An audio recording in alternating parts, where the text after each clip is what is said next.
Welcome to another episode of the Jay and Rob Toy Show, and this is going to be a fun, albeit different kind of format show for you. Before we get to that, let's get to my co-host, my brother, the collector that'll remind you that it sometimes is tough to be hot in the shade, Mr. Jay Bartlett. Good afternoon, my friend. How are you? I'm doing well. I forgot the analogy, the Homer to my Marge, the Wilma to my Fred. I don't like either of those, but I'll take it. Well, this week we are doing something a little bit different for our show. We're still talking toys, but so many of you have written to us saying, you know what, my favorite section of every episode is action figure spotlight. So I thought, why not do an entire episode where it's nothing but spotlights. Jay, are you in? I'm in. I have selected my theme.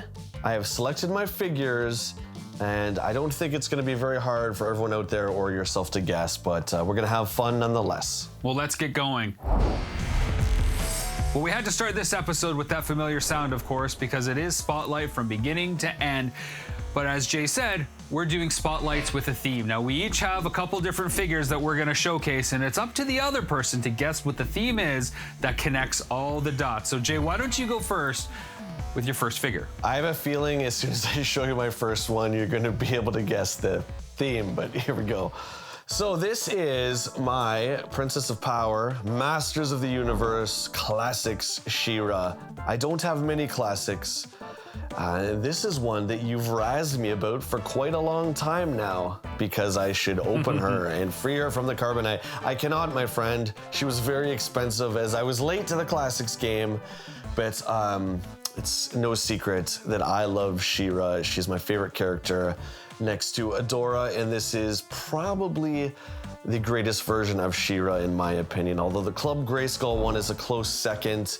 This comes with all the classic versions of the first Princess of Power accessories, including the headdress, which is just very, very cool. And there's also that modern take. Flip to the back, and we can see some more figures in the line. King Randor, a fan favorite of yours, Rob. Hordak, mine, and of course, Adora, the write-up on She-Ra.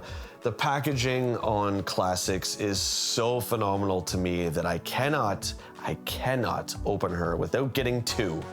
So we'll see, maybe one day. Well, I don't think the packaging is all that great because, I mean, you only get the figure. Now, it's good for that figure in that case because it is such an iconic figure. Jay, I quickly want to ask you about She-Ra. Is she one of those must-have characters for you that no matter how she gets released, you need to get the iteration? I believe, if I'm not mistaken, I have every single version of She-Ra. I believe I do, so that would be a yes. Well, I think there's two versions that you don't have, but we'll talk off camera. I want to get to my first figure, and that is, of course, a very close cousin, or maybe brother, to the character that you picked up, and that is Prince Adam. Now, I'm highlighting this release particularly, and this is a vintage throwback done by Super 7, and they've highlighted the As Seen on TV sticker here with the burst because they're really going for a cartoony infused element while making it an exact kind of replica of the vintage one. So sometimes these are called neo-vintage released versions of the figures. This was released in 2019, so really not that long ago, and they are dead ringers for the original ones, almost all the way down with some improvements, of course. The cloth goods here on the vest, the belt itself. The eyes and the facial details are the dead giveaway for the difference between the Neo releases, the Neo vintage stuff, and the original vintage stuff from Masters of the Universe. And of course, the burst. It has the Super 7 logo on it as well. But they look and feel just like the original figure. And when they came out at a price point of like 20 bucks, like the Origins today, how do you say no to a $20, HeMan or Masters figure when they look as good as the original? Now, on the back, you get the same kind of style of stuff that you know and love from the vintage. The card art at the top, the cross-sell of the other stuff, the twist action waist, the painted like figures instead of actual photographs. Again, all those little Mattel nods to the original, Super 7 has done here. This was a line that I slept on for the first year that I was out until I got one in my hand.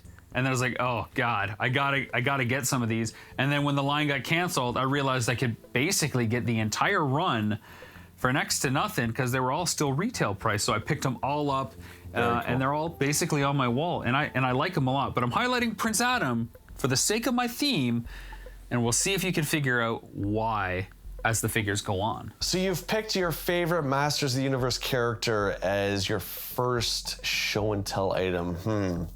Okay, I think I know where you're going. We'll save that though. Okay, we'll see. What is your next figure? Because I don't know where it's going yet for your theme, so I'm intrigued to see how this adds up. What's the next one for you? As soon as I hold this figure up, you're gonna guess it, but just keep it to yourself to the end. So before Masters of the Universe, there was a cartoon called Black Star.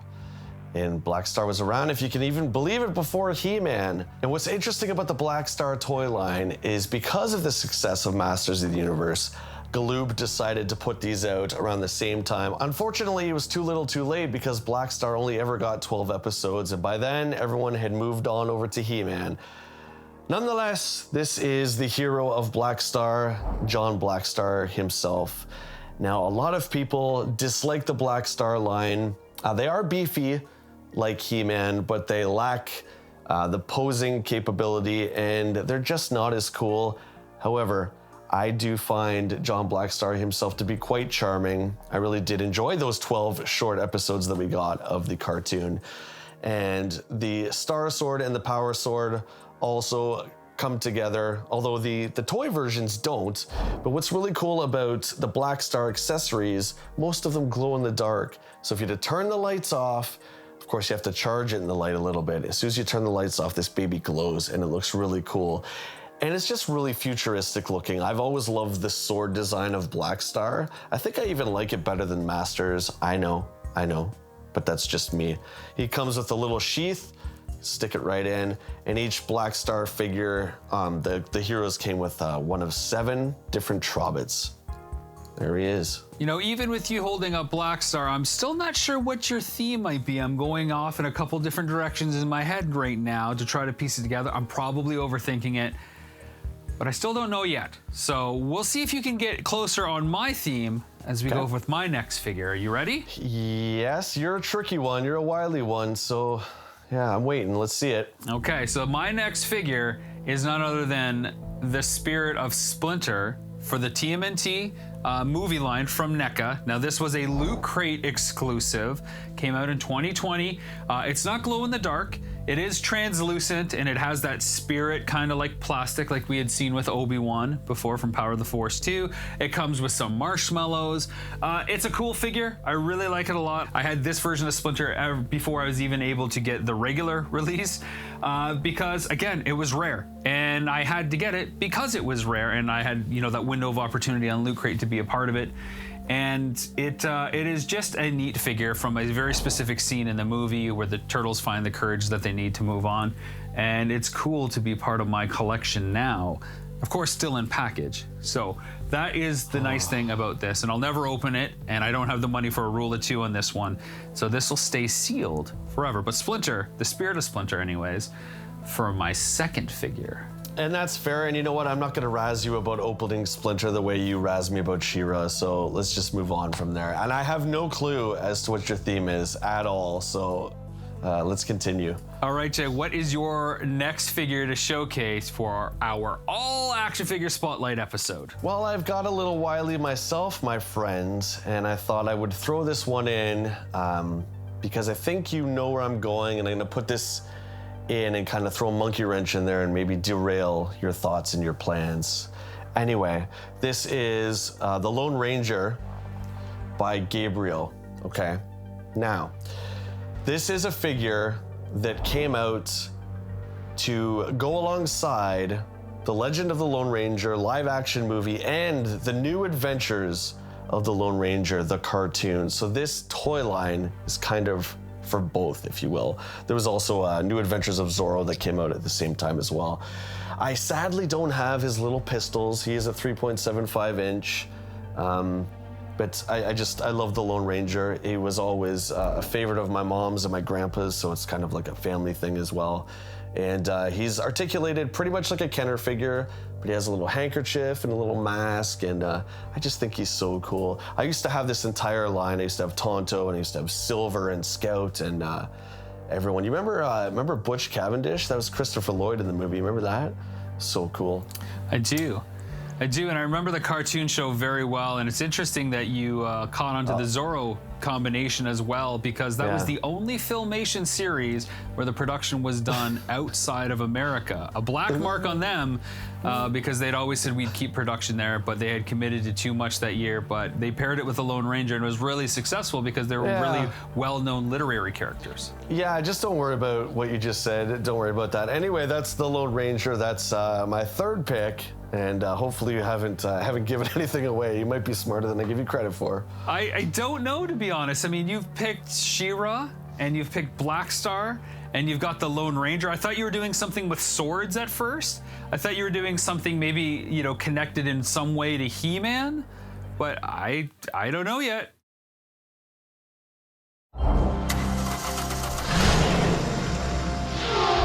In my opinion, the name He-Man is the best lead heroic male action figure name ever originated. At the time when it came out, was the most physically powerfully built figure in the history of male action figures. He-Man was a lead heroic figure. When He-Man came out in 1982, he was even more powerful than the Incredible Hulk physique-wise. But then later on, the Incredible Hulk changed the figure and made it more powerful than He-Man. I pretty much stopped working on He-Man and Masters of the Universe after the original series of the line. I can tell you that early male action figures in the Mattel line, one of them was Big Jim, and that was very popular. And then after that, in 1977 came Star Wars. G.I. Joe figures and the Star Wars figures were 3 3/4 inch tall, and you could put them in any kind of mangled pose you wanted. So with He-Man, he was in a battle action pose, and so no matter what position he was in, he wouldn't look particularly bad. And you could also take his battle action pose and make it look like he was running. When I showed the He-Man trio in 3 different themes, Paul Cleveland was a manager in marketing at that time, but he was a new manager there. He had spent several years in Mattel engineering, and he was a terrific engineer. So he took the line of figures and he figured out how many upper torsos, lower torsos, and different types of legs and arms would go on the figures. And all of these parts could be used in many different figures. When He-Man and the Masters line came out in 1982, a lead heroic figure could be sold at 5.5 inches for discount $5. Now the same figure takes $20 to $25 to sell. And that has an incredible effect on what you can do next in male action figures. For my third figure, Jay, it's from a really strange line because it wasn't marketed heavily like I remember, but maybe you remember, and you can probably enlighten me. But the figure, at least, is Cobra Commander, and it's from a 2010 line simply titled G.I. Joe. Now, this is not part of the 25th anniversary run. This is not anything to do with the Rise of Cobra or Retaliation movies. This is just simply another G.I. Joe line. The cards are a lot smaller. Like I said, it's 2010. This version of Cobra Commander, he's almost got like the winter jacket on, like the G.I. Joe cartoon movie. He's got the serpent staff. He's got the detonator. He's got like 4 or 5 different accessories here, including that famous pistol from the 80s and a couple daggers as well. On the back, we get a file card and some CG art as well. It's just really cool in terms of a Cobra Commander figure. It might be my favorite because there's so much to look at here and the points of articulation are cool.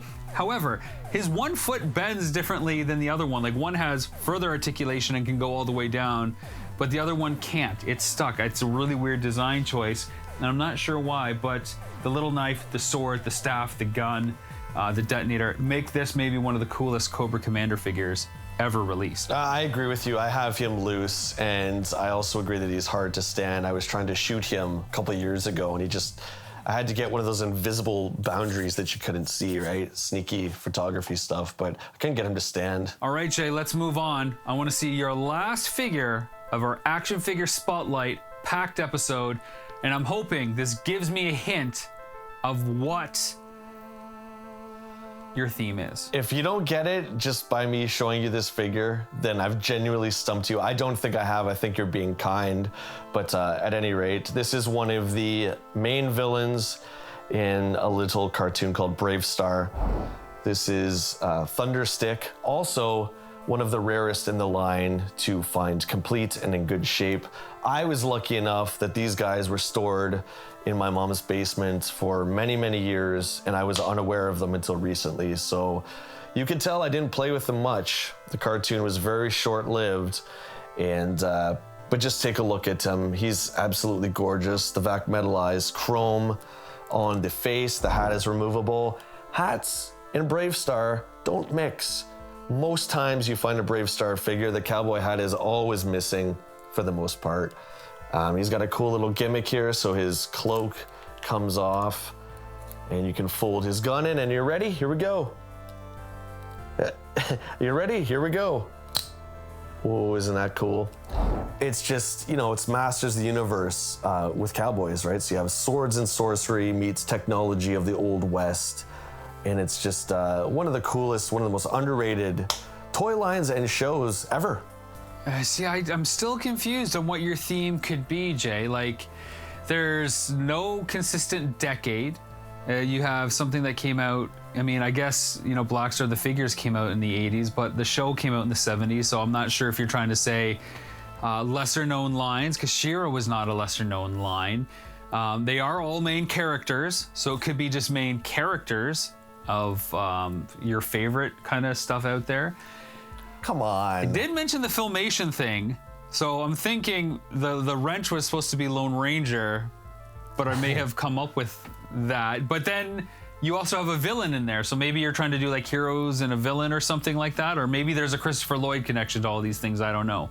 I'm gonna go with Filmation as the tying factor. You'd be correct. They are all Filmation cartoons at one point. She-Ra, Brave Star, Black Star, and of course, the New Adventures of the Lone Ranger. I thought the Lone Ranger was really gonna fool you, but I should have known better, and you guessed it, yes. So Filmation is my theme. Good job, buddy. Thanks. I honestly was kind of stumped, especially with the Brave Star pick at the end. I wasn't sure where you were going. Let's see if you can figure out my theme with my fourth figure. And it happens to be Spider-Man, a Marvel Legends, but on a retro card. This comes from Hasbro, of course. This came out in 2020. It is another Spider-Man figure. He comes with an alternate head with his mask pulled up. He's got a bit of a wise guy grin, and it comes with a slice of pizza. Not much here to the figure, not a lot of accessories. Awesome points of articulation. I love the logo and I love the style. This might be one of my favorite Spider-Man figures that has been released. I have seen it loose. I don't have a loose one though. It's just really cool, and we got a lot of different kind of Hall of Fame retro throwbacks on these almost Toy Biz-like cards that came out in the 90s. And of course, you got Captain America, Black Widow, Wolverine, Iron Man, and Punisher, which were also in the series. Plus, there's been a ton of other characters since. Everybody that loved this figure, I think, was the voice behind getting the Spider-Man retro cards based on the animated show kind of put into production, because those are cool. And this figure of Spider-Man isn't just a re-release in that line. This is a whole different figure. So I'm a big fan of the Amazing Spider-Man, especially the art, the Toy Biz throwback, and the Marvel Legends style of figure. So Spider-Man for my fourth. Yeah, and that's amazing that you say that, because that's actually the 2016 Marvel Legends Spider-Man on a new card. I know this because I have the Marvel Legends version of him, and I agree with you. It's by far the best Spider-Man they've ever made. The pizza and the half mask, so you can show him eating the pizza and that kind of thing. Even the Spider-Man that came in the retro 6-inch Marvel Legends wave is good, but that one that you have is definitely the best. Okay. So all four of your figures are sealed. This is true. All right. You said they're all fairly pricey, so you're not going to be doing the rule of 2, meaning you're not going to be opening any of them. Cobra Commander, SpiderMan, Ghost of Splinter, and Prince Adam. They're all your favorite characters from each one of those IPs. You're not wrong, but that's not the theme I was going with specifically. You want to have another crack at it? Prince Adam is your favorite HeMan character. Spider-Man is your favorite superhero. Cobra Commander is your favorite Joe. And Splinter, Splinter might not be your favorite turtle. Okay, one more chance. Them being expensive and sealed is not the theme. Close to that? No. Well, you're gonna have to play that famous fail buzzer noise because I think you stumped me, buddy. Bum, bum, bum, bum. Okay, what you got? You were pretty close with your first guess. I'm almost inclined to give it to you. The theme I was going for is that I have at least 3 or more iterations of these characters in my collection. So I think I have like 5 or 6 different Prince Adams. How was I to know that? How was I to know that? That's unfair. How are you to know that? You're my brother, and all these episodes that we've done, I've showcased these characters a number of times. I didn't say it was going to be easy. I just said there's going to be ridiculous. A theme. That's shenanigans. I should get that point. Everyone out there in TV land, this is rigged. No. This is bullcrap. But I guess I'm gonna have to play me. that sound again. Boom, boom, boom, boom. Wow. All right, I guess you got me. Well, that'll do it for another episode of the Jay and Rob Toy Show. One that sees me as the big hero, and I'll take it. But Jay, one question for you. Given your theme of characters from Filmation cartoon shows as figures, which one would you like to add? So which character out there, which action figure from a Filmation cartoon don't you have in your collection that hopefully one day will soon be in your collection? I will say, besides the never-ending labyrinth that seems to be Masters of the Universe, I will pick a little more obscure, and I'm going to go with Zorro from the New Adventures of Zorro the cartoon. The figures that came out by Gabriel, same people that did the Lone Ranger figure that I showcased today. Just beautifully detailed figures with a pistol and a little cutlass and everything like that. Real vinyl cape. Pretty sure it was one I had as a kid. There's only 4 of them in the line, so that's definitely one that I'm on the lookout for.